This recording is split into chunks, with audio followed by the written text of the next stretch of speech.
Guys, ganito kainit dito guys sa Middle East.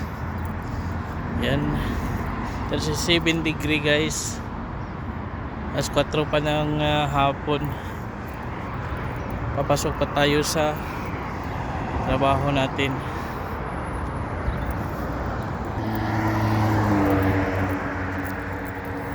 Tingnan mo guys, tingnan nyo guys, ang init. Alas 4 pa ng hapon. Pasok pa tayo sa trabaho.